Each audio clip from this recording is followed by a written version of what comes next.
بسم الله الرحمن الرحيم السلام عليكم ورحمة الله وبركاته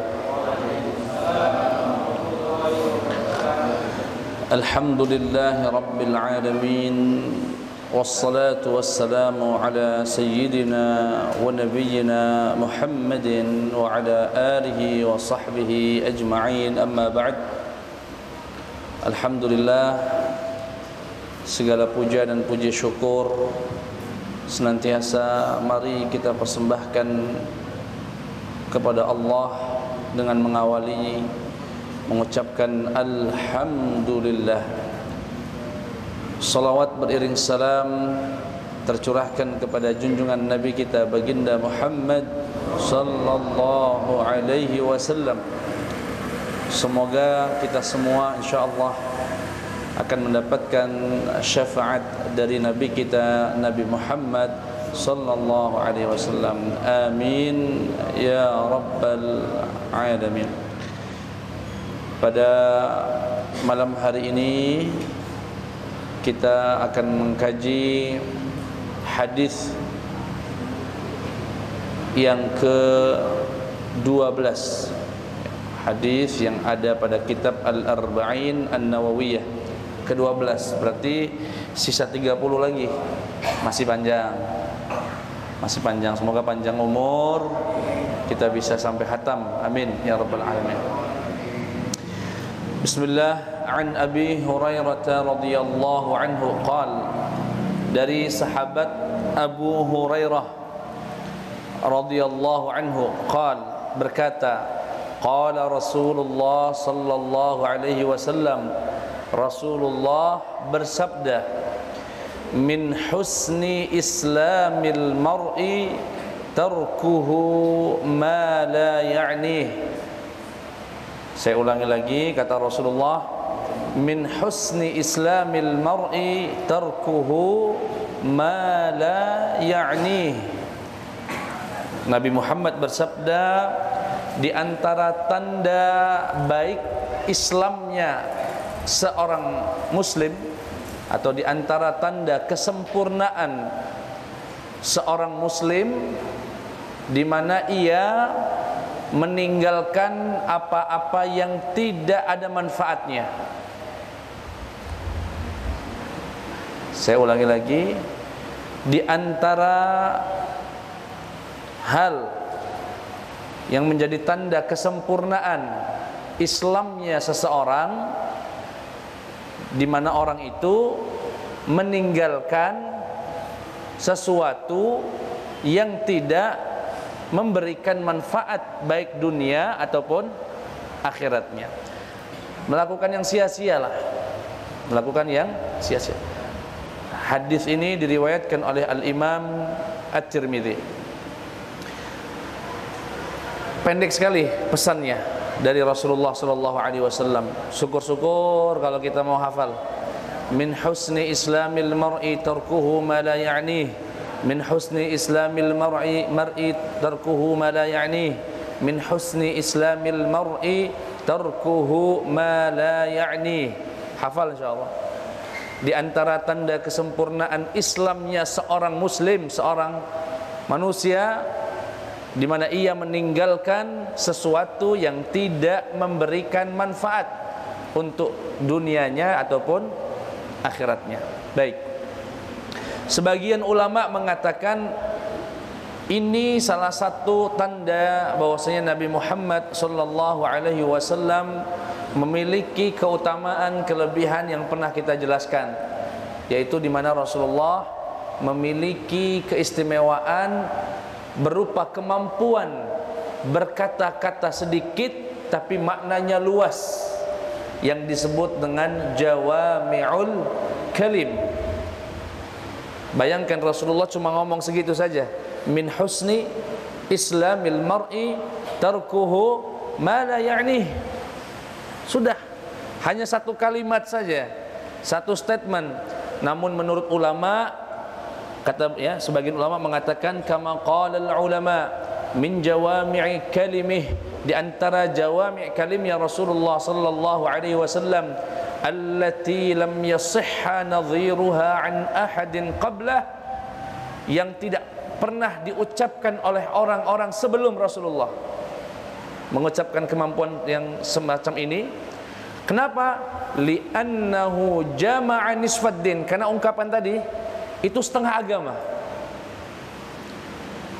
Kita kalau khutbah sejam belum habis, enggak berulang-ulang. Maknanya itu. Kadang-kadang kalau dirangkum ceramahnya 2 jam. Kalau dirangkum ini paling sedikit. Rasulullah ngomongnya segini, tapi bisa merangkum setengah agama. Kok bisa setengah agama, Ustaz? Kok bisa hadis ini dianggap oleh sebagian ulama telah menghimpun setengah agama? Kata ulama, karena agama ini kalau tidak melakukan perintah, ya meninggalkan larangan.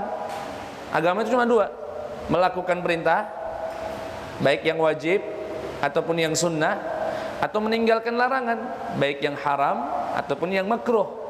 Hadis ini bicara tentang kewajiban kita meninggalkan larangan, di mana Rasulullah bersabda, di antara tanda kesempurnaan orang muslim meninggalkan yang tidak bermanfaat. Berarti ucapan sederhana Rasulullah ini telah merangkum, menghimpun setengah ajaran agama yang isinya kalau tidak perintah, larangan. Syariat itu begitu. Kalau bukan perintah, ya perintah sholat, perintah haji, perintah zakat, perintah silaturahim, perintah sedekah, perintah senyum, perintah berbuat baik. Atau larangan, larangan minum khamar, larangan menyakiti orang, larangan mencuri harta orang, larangan mengambil hak orang, melarang menghina orang, larangan. Kalau nggak perintah, ya larangan. Ini setengahnya, yaitu bagian larangannya. Kalau pengen jadi muslim yang sempurna, kata Rasulullah, tinggalkan sesuatu yang nggak manfaat, sesuatu yang tidak manfaat. Bapak Ibu yang dimuliakan oleh Allah Subhanahu wa taala, sebelum saya baca redaksi yang ada pada kitab ini, saya akan berikan gambaran umum dulu apa sih yang sebetulnya dimaksud, yang diinginkan oleh Nabi Muhammad sallallahu alaihi wasallam. Beliau itu pengen kita orang muslim yang sudah beriman sama Allah, yang sudah beriman sama Rasulullah, yang ingin menjalankan agama secara sempurna, pesan baginda Muhammad, tinggalkanlah sesuatu yang tidak bermanfaat untukmu, baik berupa kata-kata ataupun perbuatan. Misal main game online, tinggalkan. Maksud saya, oke lah, bukan judi misalnya, hanya sekedar hiburan sampai 3 jam, 4 jam. Apa yang dia dapat dari itu? Orang yang muslim, yang imannya itu ada dalam hati, pasti gelisah dengan perbuatannya itu. Dia pasti ada kontak di hatinya mengatakan, kamu ngapain aja 3 jam? Begitu zikir habis sholat 10 menit sudah gelisah, pengen pulang. Begitu main game 3 jam kamu betah, bahkan nggak tengok kanan, nggak tengok kiri, gelisah hatinya. Kalau ucapan, tadi kan perbuatan main game. Kalau ucapan, ya ngomong sama orang yang nggak penting, ya ada orang lagi ngerumpi, gabung sama mereka, ngomongin aib orang. Orang yang semacam itu berarti imannya nggak sempurna, imannya tidak memberikan sinyal kepada dia, tidak memberikan sinyal. Itu yang pertama, itu yang dimaksud oleh Rasulullah Sallallahu Alaihi Wasallam. Al-Imam Abi Hamid Al-Ghazali dalam kitabnya Ayyuhal Walad, sebuah kitab yang dituliskan Imam Ghazali kepada muridnya yang sudah puluhan tahun ngaji. Jadi ada murid Imam Ghazali ngaji sama Imam Ghazali hampir semua ilmu, ilmu falsafat, ilmu fikih, ilmu Quran, ilmu hadis, belajar galau-galau. Begitu umurnya sudah tua muridnya ini, bertanya-tanya, saya sudah banyak belajar ilmu begini begitu, terus apa yang mau saya bawa pulang? Bingung. Dia tidak tahu apa yang harus dia bawa pulang menghadap Allah, dan itu nantinya akan dipertanyakan, dipertanggungjawabkan di hadapan Allah Subhanahu wa taala. Sehingga beliau nulis surat sama gurunya, yaitu Imam Ghazali. Imam Ghazali, tolong dong nasihatin saya, dari sekian banyak ilmu yang saya baca, hadis ribuan, ayat Quran ribuan, saya baca, saya tafsir, saya macam, tapi kok saya kebingungan apa yang mau saya bawa pulang ini menghadap Allah. Umur sudah tua ini, tolong dong. Dijawablah oleh Imam Ghazali untuk sang murid. Jawabannya itu jadi buku. Nama bukunya dikenal di Indonesia, Ayyuhal Walad, duhai anak muridku. Dan itu dikaji oleh para habaib ya, di Palembang ini. Alhamdulillah buku itu salah satu buku yang dikaji. Nah, nasihat pertama Imam Ghazali dalam bukunya itu, di awal-awal kitabnya, adalah ungkapan beliau mengatakan, min alamatil i'radillahi anka isghaluka bima la ya'nik, atau kama qala. Kata Imam Ghazali, di antara tanda kalau Allah sudah tidak peduli dengan kamu, sudah, maaf tanda kutip, cuek sama kamu, sudah nggak ngurusin kamu lagi, di antara tandanya apa? Disibukkannya dirimu dengan sesuatu yang nggak manfaat. Di antara tanda kalau Allah itu sudah nggak peduli lagi sama kita, dibiarkannya kita dalam kelalaian, tiap hari main game 3 jam, 4 jam, 5 jam, terus Allah biarkan. Hati-hati kalau kita punya kegiatan, silakan introspeksi masing-masing. Aku ini saat kegiatan aku, yolah ada yang sekitar 2 jam aku itu hura-hura be, kata manfaatnya sama sekali. Hati-hati, itu tanda kalau Allah sudah mulai meninggalkan kita itu. Biarin saja. Kalau orang yang dipedulikan Allah, disayangi Allah, itu dibuat gelisah kalau dia sedang berbuat yang tidak manfaat itu. Dibuat gelisah. Misalnya saya buka WA atau buka tuh ada tulisan yang pengen saya baca di WA, saya baca. Begitu baru 2 baris, hati itu ngontak, ngapain kamu baca yang nggak penting. Atau sedang buka Facebook, ada gosip siapa, gosip lah artis ya, saya lagi gosip gitu. Kalau yang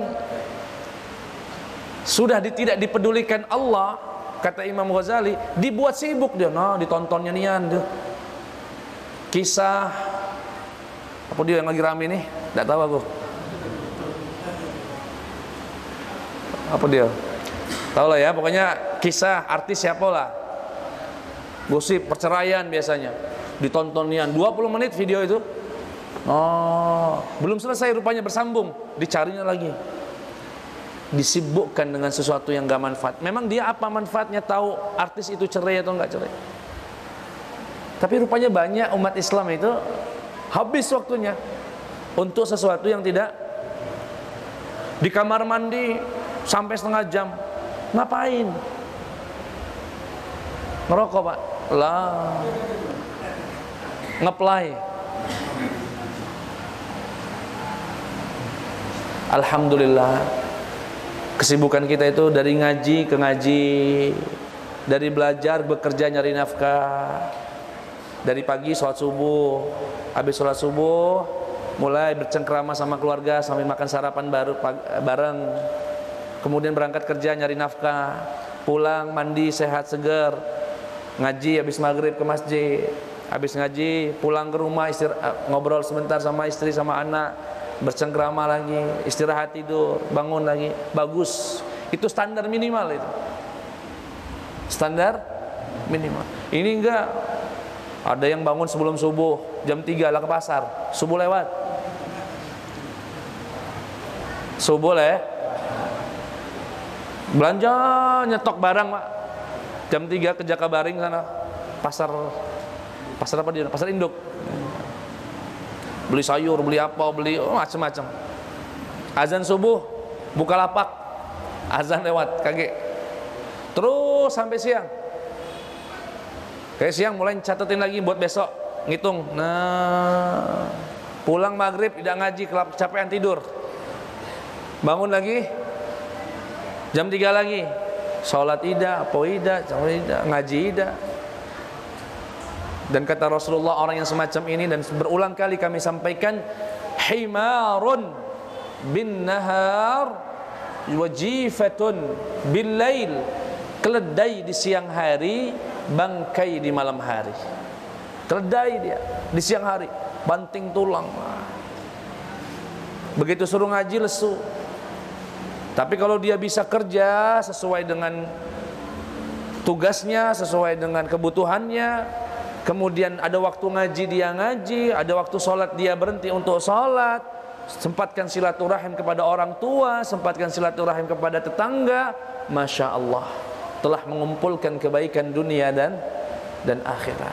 Dan hati-hati, kata Imam Ghazali, di antara tanda Allah sudah berpaling darimu, disibukkannya kamu dengan sesuatu yang tidak manfaat.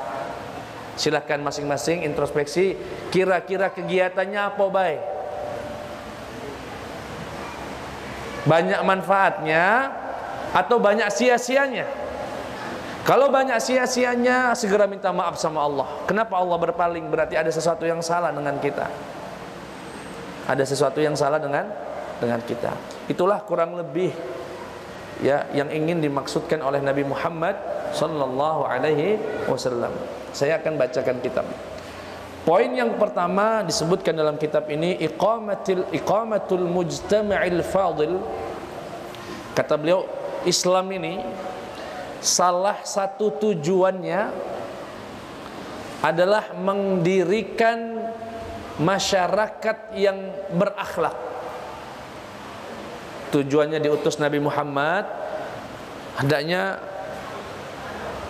akan mewujudkan masyarakat yang berakhlak, masyarakat yang mulia. Maksudnya gimana, Ustaz? Wa an ya'ishan nasu fi wi'amin wa wifaq, la munaza'ati bainahum wala khusumah, kama yahrisu ala salamatil fardi, wa an ya'isha fi hadhihi ad-dunya sa'idan ya'lafu wa yu'lafu, yukrimu wa la yu'dhi, wa yakhruju minha faizan rabiha, wa aktharu ma yuthiru ash-shiqaqa bainan nas wa yufsidu al-mujtama'a wa yuridu an-nas al-mahalik tadakhul ba'dihim fi syu'uni ba'd. Kata beliau, di antara tujuan diutusnya Rasulullah, diturunkannya syariat Islam, agar mewujudkan kehidupan bermasyarakat yang damai, yang ada tetangganya yang susah kita bantu, ada tetangganya mau bangun misalnya masjid atau mau bangun rumah, kita bantu, ada tetangganya sakit, kita jenguk, ya. Ketemu di jalan dari jauh sudah senyum, begitu dekat assalamualaikum, sudah berdekat banget salaman, sudah ada salaman tanya kabar, gimana kabarnya, sehat, alhamdulillah, gimana usahanya, lancar, alhamdulillah. Kalaupun mau berpisah dengan salam lagi, assalamualaikum warahmatullahi. Indah sekali Islam ini.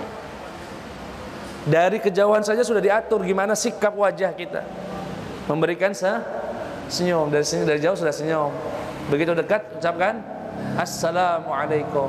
Ada rezeki lebih, traktir. Ada tetangga sakit, kita jenguk. Ada tetangga ngundang undangan walimatul urus, kita datang. Kita punya acara, nggak ganggu orang. Pokoknya Islam pengen menciptakan sebuah komunitas masyarakat yang indah, tidak saling mengganggu, nggak saling mencuri, tidak saling suudzon, tidak saling menuduh, tidak saling merusak. Indah sekali kehidupan yang demikian itu. Nah, kata Rasulullah atau kata para ulama, yang dapat menggagalkan cita-cita itu, cita-cita terwujudnya masyarakat yang berakhlak, yang mulia, adalah saat sebagian dari kita mulai ngurusin urusan orang lain. Mulai ngurusi urusan orang lain. Mulai intervensi dalam urusan pribadi orang lain. Mulai di sini nanti. Ini nih, datang ya. Misalnya tetangganya lagi ribut. Ya, atau mungkin tidak sedang ribut. Sedang kerja bakti lah. Gotong royong. Yang satu membersihkan selokannya, yang satu membersihkan selokannya. Datang orang ketiga nih, ngomporin misalnya, ngomong sama yang satu. Lihat itu orang itu buat selokan terlalu besar, nggak sama dengan kita. Nanti airnya itu dibuangnya ke kita semua itu. Dia enak aja, rumah orang kaya, kita rumah orang miskin. Mulai dikit-dikit percikan itu mulai muncul. Mulai suudzon, datang ngomong, itu tetangga itu beli mobil tuh. Tahu saya itu dari mana? Kredit itu, pakai leasing. Ya Pak ya, ngurusin urusan. Ya dia mulai mau ngredit, mau kontan urusan dia. Kenapa kita yang pusing? Nah yang begini-ginilah yang dikhawatirkan Rasulullah, mungkin dari kecil, tapi itu bisa menjadi besar. Dan Indonesia ini mohon maaf, dalam dunia media sosial, netizennya dikenal kejam di luar negeri. Kenapa? Suka komentar.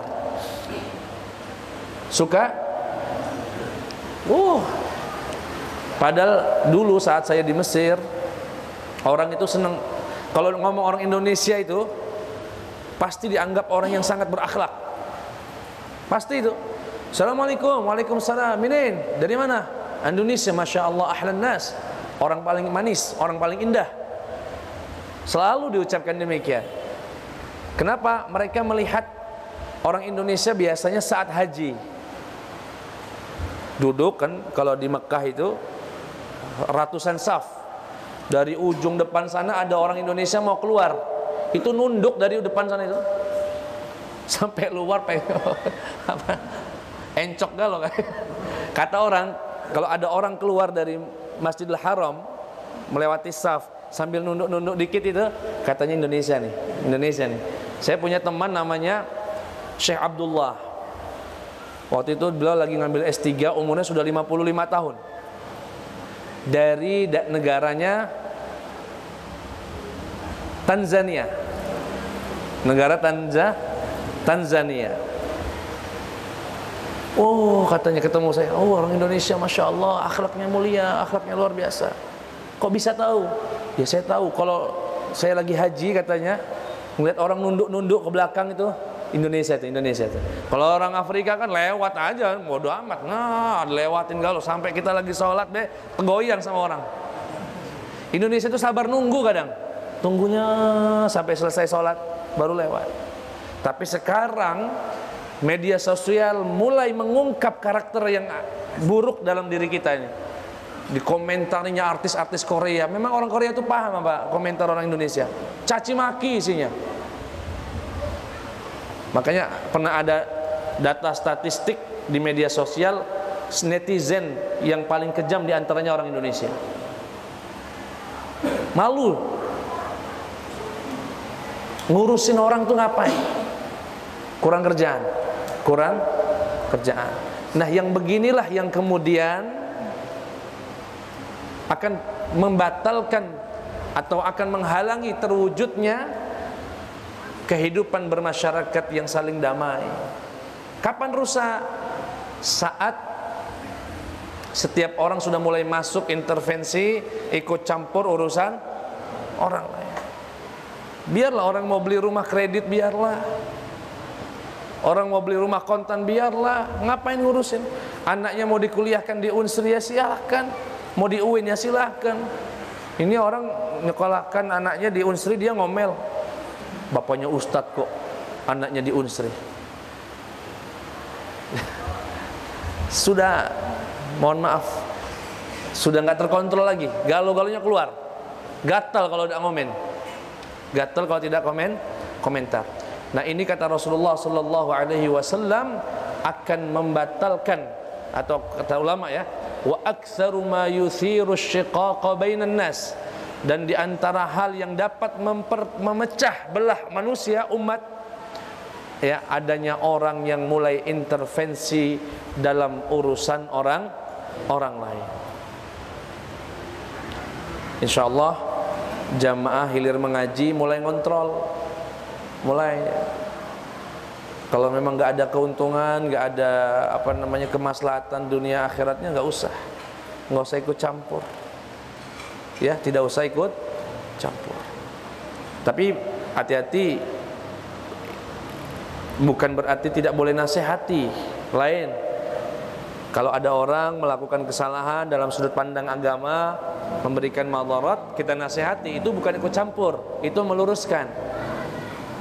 Itu meluruskan, mengajak pada kebaikan. Baik, yang kedua, kata beliau, al-ishtighalu bima la ya'ni tadyi'un wa unwanu dha'fil iman. Kata beliau, seorang muslim yang sibuk dengan sesuatu yang tidak bermanfaat itu hanyalah sia-sia. Ya, kesibukan yang tidak bermanfaat hanyalah sia-sia, dan itu tanda lemahnya iman. Tanda lemahnya begini, Pak. Ibu-ibu yang dimuliakan Allah Subhanahu wa taala.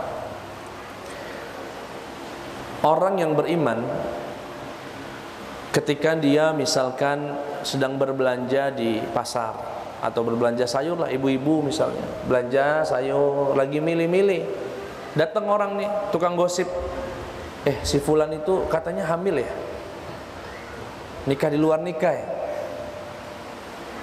Orang yang ada iman langsung gemeter itu dada, gemeter dalam artian astagfirullahaladzim, ada orang bawa dosa ini, ngomongin aib.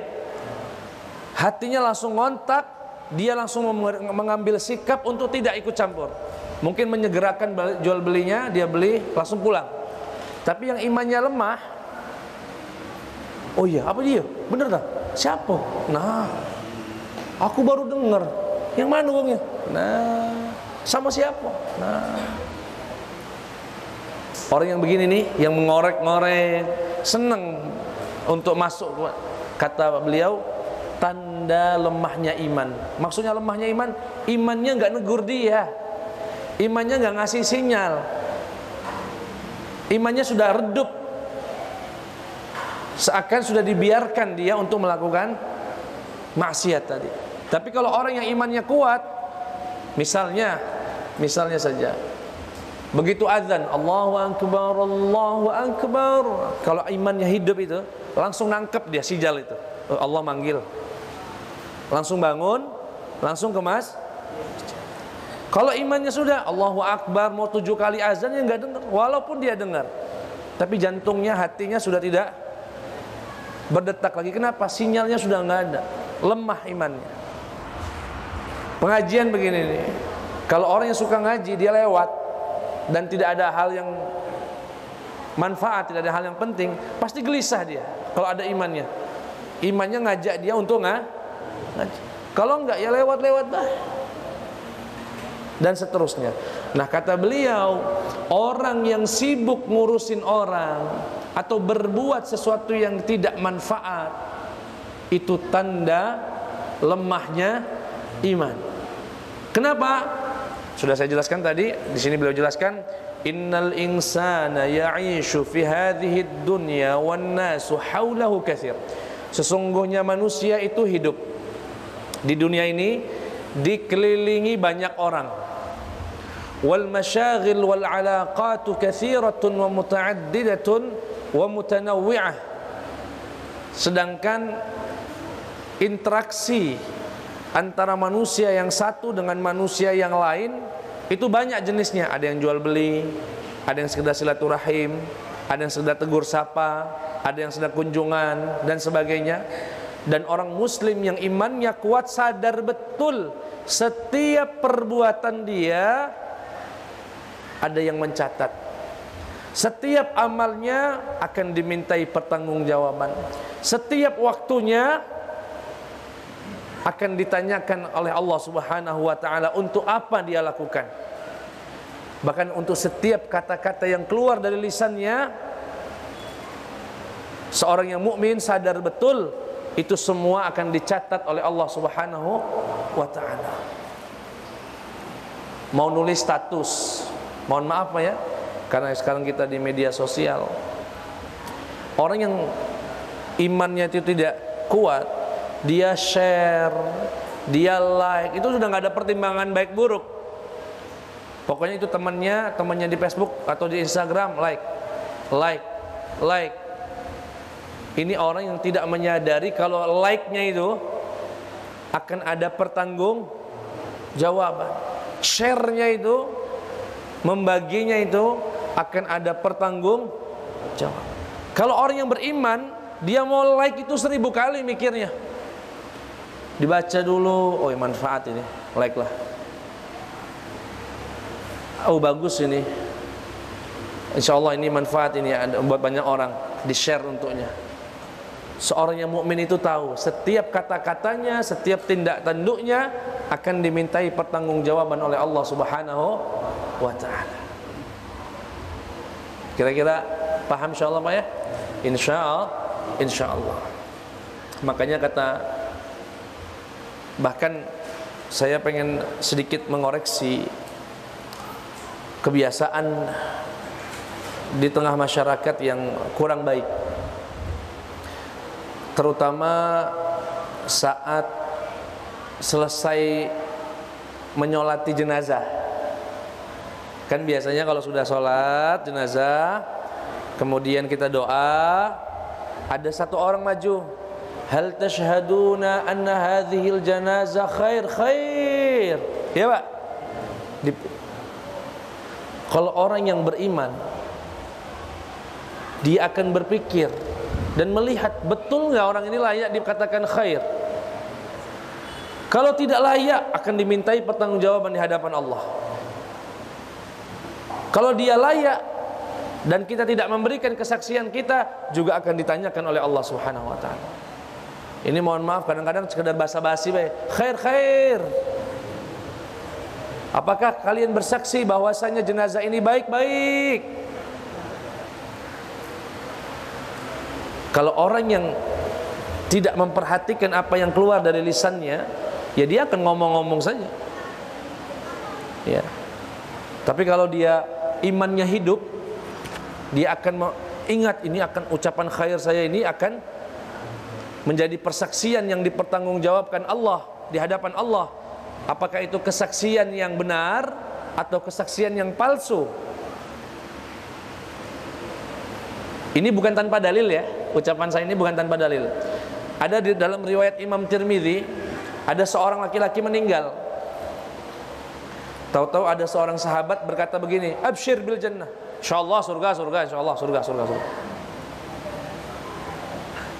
Kabar gembira, surga ini orang. Rasulullah langsung berkata, awala tadri, apakah kamu tidak tahu? Fala'allahu takallama fima la ya'nih. Bisa jadi orang ini sering berucap kata-kata yang enggak manfaat. Au bakhila bima la yanqusuh. Atau dia ini orang pelit. Kamu kan enggak tahu. Kalau enggak tahu jangan ngomong. Surga. Khawatirnya apa, Pak? Selain tadi itu ucapan yang tidak ada manfaatnya, yang kedua khawatir rupanya orang ini dikenal oleh masyarakat orang pelit. Misalnya, dikenal pelit. Tahu-tahu kita ngucap orang ini baik, surga. Apa yang kira-kira pesan yang bisa diambil oleh orang yang mendengar? Oh, berarti orang kayak gini masuk surga ya. Oh, berarti kalau kita sikapnya kayak dia ini, insya Allah masuk. Diluruskan oleh Nabi Muhammad SAW. Ditahan ngapa kalau ngomong dikontrol? Nah, cuma sekarang yang jadi masalah, Ustaz, standar orang itu baik atau tidak gimana Ustaz? Standar orang itu baik atau tidak? Pertama, standar utamanya muslim. Orang itu orang Standar yang kedua, agar kita katakan dia baik, dia tidak menampakkan kemaksiatannya. Tidak menampakkan? Mohon maaf Pak, siapa sih di antara kita yang nggak pernah melakukan maksiat? Galo-galo. Cuma bedanya ada, kalau kita ini maksiat nyumput-nyumput, malu. Ada orang melakukan maksiat, minum khamar, ngibon, ngisep apa? Aibon, depan gang, kumpul bertiga, nggak malu lagi sama orang lewat situ, nak minum. Nah, orang semacam ini jangan Bapak kasih kesaksian khair, ada tanggung jawabnya di hadapan Allah. Tapi kalau dia minum khamar misalnya, tapi di rumah nggak ada yang tahu. Adapun kita tahu, mungkin tidak sengaja kita tahunya. Mungkin lihat sampah di depan rumahnya ada botol, kita tahu orang ini minum rupanya. Itu artinya dia masih menghargai syariat ini. Itu artinya dia masih kalah dengan nafsunya sehingga dia terjerumus pada maksiat, tapi satu sisi dia menghargai agamanya sehingga dia hanya nyumput-nyumput di rumah. Tapi kalau sudah minumnya di depan lapangan, di depan jalan, apalagi dekat masjid, ada pula minum dekat. Oh, ini nantangnya ini. Jangan berikan kesat. Jadi standarnya Bapak Muslim, kemudian tidak menampakkan kemaksiatannya, ya, maka insya Allah selama orang itu tidak melakukan hal tersebut, saksikanlah orang itu baik. Saksikanlah orang itu baik. Tapi orang ini dikenal rentenir, tukang menggandakan hutang, dikenal. Pokoknya kalau disebut namanya, semua pikiran orang itu mengatakan dia adalah rentenir. Jangan sekali-kali ngasih kesaksikan khair, langsung dicatat oleh malaikat orang ini telah berdusta, berdusta, telah memberikan kesaksian palsu. Tapi Ustaz, saya nggak tahu Ustaz, dia ini baik atau enggak. Pokoknya saya orang kebetulan mampir aja Ustaz. Mampir saja, kebetulan lagi sholat atau ada sholat jenazah, kemudian dimintai kesaksian. Gimana Ustaz baiknya itu? Nah, di sini memang ada khilaf. Namun seyogianya kita berhusnudzan, insya Allah orang baik, kita katakan khair, tidak apa-apa. Karena pada dasarnya orang muslim itu baik. Sampai ada bukti yang kita tahu dia tidak baik. Baik, Bapak Ibu yang dimuliakan oleh Allah Subhanahu wa taala. Itu yang kedua. Yang kedua, orang yang sibuk dengan perbuatan gitaran malam-malam sampai jam 1, main gaple ya, sampai jam 1, sampai jam 2, setengah 3 baru pulang, tidur, subuh lewat. La ilaha illallah. Kadang-kadang sudah beruban, putih rambutnya, ininya paling keras suaranya. Nah, boleh lah, semangatnya kalau main gaple. Na'udzubillah. Walaupun nggak pakai duit ya. Kalau nggak pakai duit jelas dosa. Ini nggak pakai duit pun dengan alasan hiburan Ustadz, hiburan kok tiap malam. Berarti Anda ini orang sengsara, minta dihibur terus tiap malam. Dan Anda caranya salah mencari hiburan. Hiburan orang muslim itu ngaji. Hiburan orang muslim itu bantu orang. Hiburan orang muslim itu berkumpul sama orang-orang soleh. Itu hiburan. Senang, bahagia, ketenangannya di masjid. Lagi gelisah, lagi pusing, datangnya ke masjid. Itu orang muslim. Insya Allah. Baik, Bapak Ibu yang dimuliakan oleh Allah Subhanahu wa taala. Dalam suatu hikmah dinisbatkan kepada Al-Imam Ibnul Jauzi, beliau berkata, seseorang yang tidak menyibukkan dirinya dengan ketaatan, maka ia akan tersibukkan dengan kemaksiatan. An-nafsu idza lam tushghilhu bit-ta'ah syagalatka bil ma'siyah. Nafsu ini, jiwa ini, kalau kita tidak menyibukkannya dengan kebaikan, dengan ketaatan, maka dia yang akan menyibukkan kita dengan kemaksiatan. Maka dari itu jangan sampai lengah. Begitu bangun dari tidur, santai dulu, tenang, kemudian ucapkan alhamdulillah alladzi ahyana ba'dama amatana wa ilaihin. Tenang, ngambil wudu, ambil sholat 2 rakaat. Bisa ke masjid, dia ke masjid. Sholat subuh, habis sholat subuh zikir, habis zikir pulang ke rumah baca Quran. Atau kalau punya wirid, baca wiridnya, zikirnya. Ya, kemudian siap-siap mau kerja, yang ke pasar, yang mau ke kantor, ya. Sibukkan dengan yang manfaat. Kalau lengah, maka nafsu itu akan menyibukkan kita dengan maksiat. Makanya pesan Allah dalam surat Asy-Syarh atau surat Al-Insyirah, fa idza faraghta fansab. Kalau kamu sudah selesai dari suatu pekerjaan, sibuklah dengan kerjaan yang lain. Kalau enggak, nanti masuk setan itu, menyibukkan kita, menyibukkan kita. Makanya alhamdulillah, kalau pacak itu tasbih, nah jangan lepas dari tangan. Atau yang digital. Karena begitu kita sudah, yang jualan nunggu pedagang, nunggu pembeli, nggak datang, bingung dia nak ngapo, nggak ada yang dilakukan. Sudah itu, nafsu datang, setan datang, macam-macam. Tapi kalau ada sesuatu, langsung bisa zikir, salawat, Allahumma sholli ala Muhammad, Allahumma sholli ala sayyidina Muhammad, Allahumma sholli ala sayyidina Muhammad, Allahumma sholli ala sayyidina Muhammad. Atau buka pengajian, buka YouTube, nah ngaji Ustaz tadi malam didengarnya. Terutama yang dagang ini, karena dia kegiatannya kan kalau nggak melayani, nunggu, ya mungkin sekali-kali beres-beres, tapi relatif lebih banyak nunggu pembeli atau melayani. Nah, saat menunggu itu, orang yang beriman dia tahu betul harus ngapain itu. Pegang tasbih boleh, ambil wudhu, sholat duha boleh, ya. Lagi kosong, bukalah main slot lah, main slot tuh, tidak terasa 2 jam, azan, sholat dia, sholat, alhamdulillah masih sholat ini, ya. Habis slot, sholat,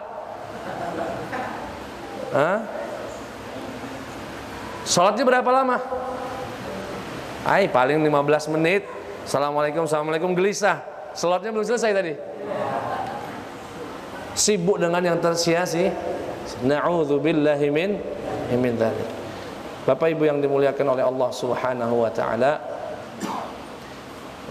Yang terakhir, mungkin kita bertanya-tanya, Ustaz, pesan Rasulullah agar kita ini meninggalkan sesuatu yang tidak bermanfaat. Artinya satu sisi kita diperintahkan untuk melakukan sesuatu yang bermanfaat. Standarnya apa, Ustaz? Apa standar manfaat sama standar tidak manfaat? Biar kami tahu, Ustaz. Standarnya, Bapak Ibu yang dimuliakan Allah, selama itu perintah agama, manfaat. Selama itu bukan perintah agama atau bahkan larangan dalam agama, pasti tidak manfaat. Kira-kira jelas standarnya. Selama itu urusan agama, selama itu bukan urusan agama atau bukan dibenarkan oleh agama, maka tidak manfaat. Nah, cuma Ustaz, aku kan ilmunya terbatas, Ustaz. Yang diperintahkan agama itu apa baik, yang dilarang apa baik. Nah, disinilah pentingnya ngaji, disinilah pentingnya punya ustadz, punya guru untuk kita berkonsultasi, untuk kita bertanya, minta arahan, minta bimbingan agar tidak menyalahi syariat. Agar tidak menyalahi syariat. Dikatakan walladzi ya'nil insan minal umuri huwa, yang dimaksud itu bermanfaat buat manusia adalah urusan dunianya yang berkaitan tentang kebutuhan yang darurat. Kebutuhan yang darurat. min ta'amin, makan, minum, sandang, pangan. Kemudian amalan-amalan yang memberikan keselamatannya di akhirat. Ya. Adapun yang berlebih-lebihan, ya, hanya untuk tambah-tambahan. Misalnya mohon maaf, sudah punya motor, sesuai kebutuhannya dia harus punya motor 2 misalnya. Berarti yang ketiga udah berlebih-lebihan. Sudah punya mobil, pekerjaan dia menuntut harus punya 4 mobil. Ya sudah 4. Berarti yang 5 sia-sia. Yang 5 sia-sia. Ini kadang-kadang beli mobil, besok ngurusin peleknya, besok ngurusin catnya, besok ngurusin tempelannya, besok aksesorisnya, besok ininya, punya komunitas biker atau muge, motor gede atau macam-macam lah, touring ke sana, touring ke sini, menghabiskan waktu. Orang yang beriman akan gelisah dengan kegiatan semacam itu, kecuali kalau touringnya dimanfaatkan untuk kebaikan, ya, lain. Tapi yang saya tahu yang banyak touring-touringan aja, berangkat ke Jawa sana, sampai Jawa Timur balik lagi. Apalagi mohon maaf, bukan dalam rangka merendahkan, tapi semoga kita tidak terjerumus. Ada anak-anak pang, tahu apa ya? Kita tidak merendahkan mereka, umat Nabi Muhammad. Insya Allah kita dakwahi, kita ajak, tapi jangan sampai kita terjerumus seperti itu. Naik Vespa, bannya kecil-kecil, 3 sana, 3 sini, 3 sana, benderanya 10, 50, stangnya sama ini. Dari mana? Pernah ketemu saya, dari mana? Dari Aceh. Dari Aceh pakai ini. Ngapain? Hiburan aja Pak, pusing di rumah. Allah. Berbulan-bulan minta-minta itu, nanti makan kehabisan bensin, kehabisan makan, mulai ngamen, mulai nyetop orang, nyetop mobil, minta uang. Sedih. Kadang-kadang itu mereka juga korban, kadang-kadang korban ya pendidikan, broken home, macam-macam lah. Tapi yang begitu sangat menyedihkan, sangat menyedihkan. Semoga kita tidak termasuk. Maka bersyukur, alhamdulillah kegiatan kita ini, kalau nggak ngaji, usaha nyari uang untuk nafkah keluarga, alhamdulillah. Ya. Kemudian ngelakar, disebutkan juga di sini ngelakar. Uang Palembang nih, seneng nih yang ngelakar. Dikurangi. Kata beliau, waqad yajurrul muslim ilal kalamil muharram.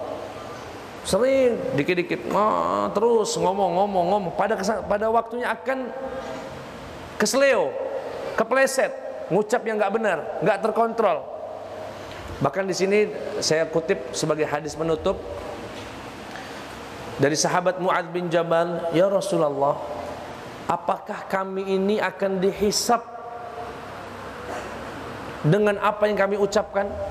Atau bahasa lainnya, ya Rasulullah, apakah semua kata-kata yang keluar dari lisan kami ini akan dihisab oleh Allah Subhanahu wa taala? Sedikit marah Rasulullah ketika ditanya begitu oleh sahabat Mu'adz bin Jabal. Kata Rasulullah, sakilat ka ummuk ya Mu'adz. Ya, semacam ucapan menegur lah. Ente itu gimana sih? Gitulah kurang lebih lah ya.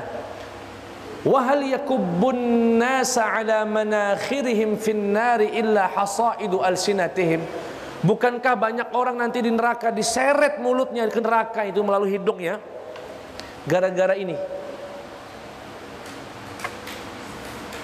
Kata Rasulullah, wa hal yakubbun nasa ala manakhirihim fin nari illa hasaidu alsinatihim.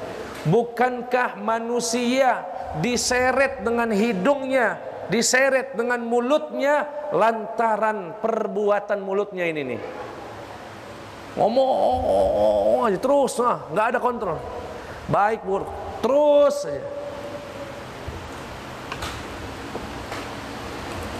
Kata Rasulullah dalam riwayat yang lain, ucapan Bani Adam akan menjadi pertanggungjawaban di hadapan Allah kecuali 3. Semua kalimat yang keluar dari mulut Bani Adam akan dimintai pertanggungjawaban dan akan menjadi dosa kecuali 3. Apa itu? Al-amru bil ma'ruf, ngajak orang baik, wan nahyi 'anil munkar, mencegah dari kemungkaran, atau zikrullah. Kalau bisa ngomong ini, kalau nggak ngasih ilmu, ngajak kebaikan atau mencegah kemungkaran, atau nggak ada yang bisa diajak, nggak ada yang bisa dilarang, zikir sama Allah Subhanahu wa taala. Bapak Ibu yang dimuliakan oleh Allah Subhanahu wa taala, dan Imam Syafi'i mengatakan seorang muslim kalau mau berbicara berhenti dulu. Pikirkan. Jika ada maslahatnya, takallam. Jika tidak ada maslahatnya, diam. Jika tidak ada maslahatnya, diam. Baik itu maslahat dunia ataupun akhirat. Tapi bukan berarti nggak boleh ngelakar ya Pak ya. Boleh. Bercanda itu boleh, karena manusia itu pada dasarnya fitrahnya ingin tersenyum, ingin dihibur. Tapi kalau berlebih akan datang ke haram nantinya. Nanti akan terpleset sampai yang ke haram. Karena kalau bercanda, Rasulullah juga sesekali pernah bercanda. Ya. Itu saja, kurang lebihnya mohon maaf. Kalau ada yang mau ditanyakan, dipersilahkan.